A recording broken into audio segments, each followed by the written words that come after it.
कुछ यहाँ पे कमेंट्स आ रहे थे कि जो हमने शून्य की भी वीडियो बनाई थी और एम स्टॉक भी ऑलरेडी अलग अलग बना रखी है कि भाई इनको कंपेयर कर दो, क्योंकि दोनों ही हमको जीरो ब्रेकरेज यहाँ पे जो है ट्रेडिंग प्रोवाइड करते हैं। पहले क्लियर कर दूं, मैं दोनों में से किसी को यूज़ नहीं करता। तो यहाँ पे लेकिन रिव्यू आपके लिए मैंने रिसर्च करी है काफ़ी अच्छी, लेकिन वैसे तो मुझे इन दोनों के बारे में काफ़ी डिटेल्ड में पता भी है और रिसर्च के साथ मैंने ऑलरेडी वीडियो बनाई। लेकिन ये जो कंपैरिजन वीडियो है, देखो अगर मैं ऑनेस्टली बात करूं तो शून्य का और एम स्टॉक का भाई कंपैरिजन बनता ही नहीं है। जीरो सिर्फ जीरो ब्रोकरेज देखकर अगर यहाँ पे आ रहे हो तो आपके काफ़ी सारे डाउट यहाँ पे खत्म होने वाले हैं। सबसे पहले तो देखिए भाई, बात कर लेते हैं शून्य की। सिंपल सी बात करूंगा, अकाउंट ओपनिंग, एएमसी, ब्रोकरेज, किसी भी सेगमेंट में चले जाओगे भाई सारा कुछ ही जीरो है शून्य का। सिंपल इज दैट, सारा कुछ ही जीरो है। इसमें जो आपको चार्जेस पे करने पड़ेंगे भाई, वो क्या पे करने पड़ेंगे? Regulatory and statutory, regulatory and statutory charges, वो तो भाई किसी भी ब्रोकर में चले जाओ वो आपको पे करने पड़ते हैं। वहीं पे एम स्टॉक की बात कर लें। अब एम स्टॉक की जो चीज़ें यहाँ पे बताने वाला हूँ, दैट्स वाई मैंने बोला कि इनका कंपैरिजन तो भाई बनता ही नहीं है। सबसे पहली चीज़ तो यहाँ पे देखिए क्या है। अगर तो आप नॉर्मल अकाउंट ओपन करने जाते हो तो वैसे 149 जिसकी कॉस्ट है आज की डेट में आपको बिल्कुल फ्री में खुल जाएगा, नो प्रॉब्लम। अकाउंट तो फ्री में खुल जाएगा। अब यहाँ पे अगर अकाउंट खुलता है भाई, तो यहाँ पे देखिए जो आपको ब्रोकरेज है वो कितनी लगने वाली है। डिलीवरी पे तो भाई फ्री रहेगी, अगर डिलीवरी ट्रेड्स करते हो तो नॉर्मल अकाउंट पे वो फ्री रहेगा। लेकिन अगर आप इंट्राडे कर रहे हो, फ्यूचर ऑप्शंस कर रहे हो, करेंसी में काम कर रहे हो, तो भाई 20 रुपए की ब्रोकरेज लगने वाली है। 20 रुपए पर ऑर्डर, बहुत बड़ी अमाउंट बन जाएगी भाई। बहुत ज़्यादा ब्रोकरेज देकर चले जाओगे अगर आप नए हो। और ये मैं अज्यूम कर सकता हूँ, अगर आप फ्री ब्रोकरेज वाला प्लान ढूंढ रहे हैं, इसका मतलब आप बिगनर या मीडियम लेवल के मतलब ट्रेडर हो, तो आपके लिए भाई ब्रोकरेज काफ़ी महंगी बैठने वाली है इंट्राडे के लिए भी। ओके, अगर तो सिर्फ डिलीवरी में करना है फिर आप इसको कंसिडर कर सकते हो। अकाउंट ओपनिंग जीरो है और डिलीवरी में चार्जेस भी यहाँ पे आपका क्या है, जीरो है। लेकिन यहाँ पे आपको फिर भी एएमसी देना पड़ेगा भाई, अकाउंट मेंटेनेंस चार्ज देना पड़ेगा। हर क्वार्टर में आपको 120 रुपये एएमसी देना पड़ेगा। हर 3 महीने में आपको कितना देना पड़ेगा?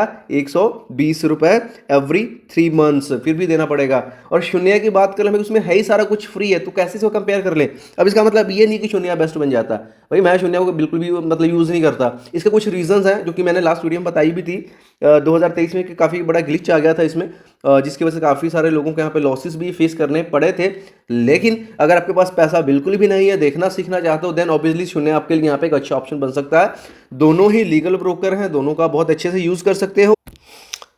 तो बिल्कुल फ्री में ही चाहते हो तो भाई शून्य ही के लिए आप जा सकते हो, क्योंकि अभी हम एम स्टॉक की यहाँ पे बात करेंगे। अगर भाई आपको ब्रोकरेज फ्री करना है तो आपको अकाउंट खोलने के साथ साथ 999 रुपये आपको देने पड़ेंगे, तब जा करके आपकी जो है ब्रोकरेज फ्री होगी। Delivery, intraday, mutual funds, IPO, currency, future, सबके ऊपर जो की है आपकी ब्रोकरेज जीरो हो जाएगी। अब यहाँ पे एक चीज़ आ गई कि 999 अगर हमने पे कर दिया तो सारा कुछ फ्री हो जाएगा। जी नहीं, आपकी ब्रोकरेज में फिर भी 120 रुपये हर 3 महीने पर लगेगी। अगर अब आपको एएमसी भी फ्री करवाना है तो भाई 999 रुपये आप और दे दो एएमसी के लिए, फिर क्या हो जाएगा आपका एएमसी भी लाइफ टाइम के लिए फ्री हो जाएगा। यानी कुल मिलाकर के 2,1998 रुपये अगर आप देते हो तब जा करके आप शून्य की बराबरी कर पाओगे। अदरवाइज यहाँ पे चार्जेस आपके जो लग रहे हैं वो लग ही रहे हैं। ये सारी चीज़ें हो गई। इसके बाद में अब देखिए, अब जाकर के यहाँ पे देखिए क्या हो रहा है कि एम स्टॉक में हमको 2,000 अप्रॉक्सीमेट पे करने पड़ रहे हैं, तब जाकर के हमारी ब्रोकरेज एक्चुअल में जीरो हो रही है। शून्य में हम कुछ भी नहीं पे कर रहे हैं तभी हमारी ब्रोकरेज जीरो है। कुछ भी पे करने की टेंशन नहीं है। शून्य भी अच्छा है। कभी कभार आपको इश्यूज देखने को मिल जाते हैं, वो आपको एम स्टॉक में भी देखने को मिलते हैं। और जो लीडिंग ब्रोकर्स जिनको हम बोल सकते हैं ज़रोधा, एंजल वन, उसमें आपको बहुत कम देखने को मिलता है। तो अभी आपके दिमाग में ये सवाल आ रहा होगा कि भाई ये फ्री है, दोनों फ्री है, मैं फिर भी पर्सनली इसको यूज़ क्यों नहीं करता हूं, और मैं यूज़ करता हूं तो कौन सा यूज़ करता हूं भाई। इसकी डिटेल तो आपको वीडियो के डिस्क्रिप्शन में मिल जाएगी।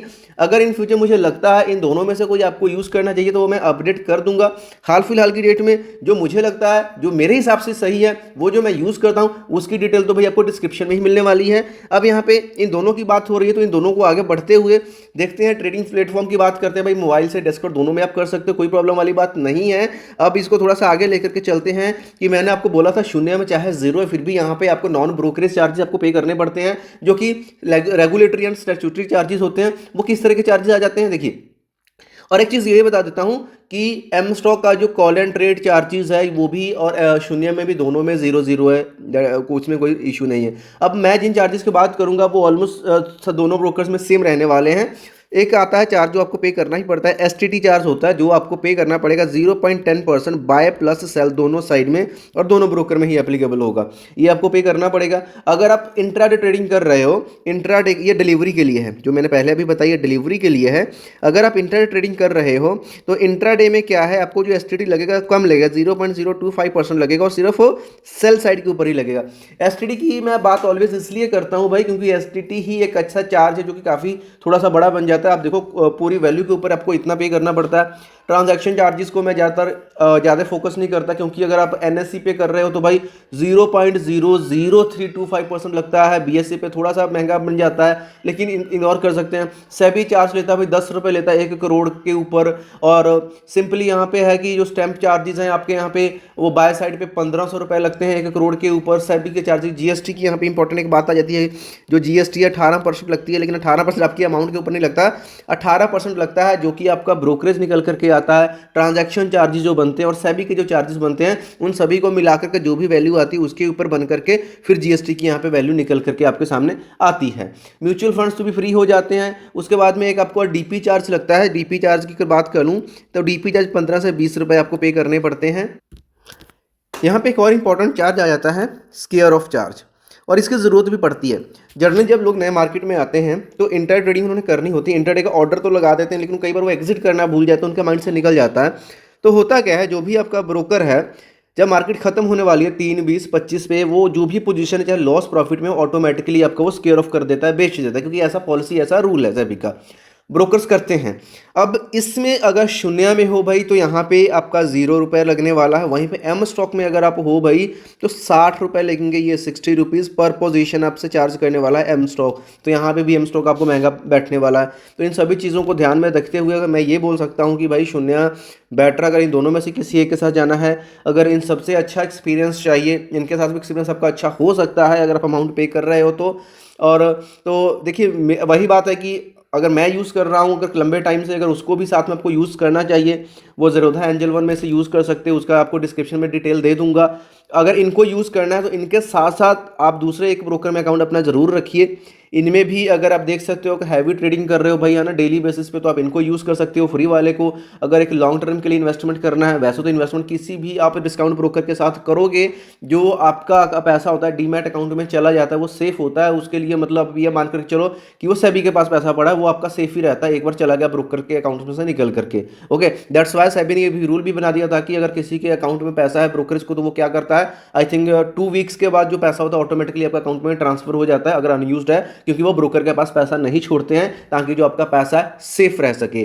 तो कुल मिलाकर के हमने देखा शून्य वर्सेस एम स्टॉक को कंपेयर किया और इसका डिसीजन आप आगे खुद ले सकते हो। उम्मीद करता हूं आपको वीडियो अच्छी लगी होगी। डाउट क्वेश्चन कमेंट में पूछ सकते हो। मिलते हैं नेक्स्ट वीडियो में, तब तक के लिए बाय बाय।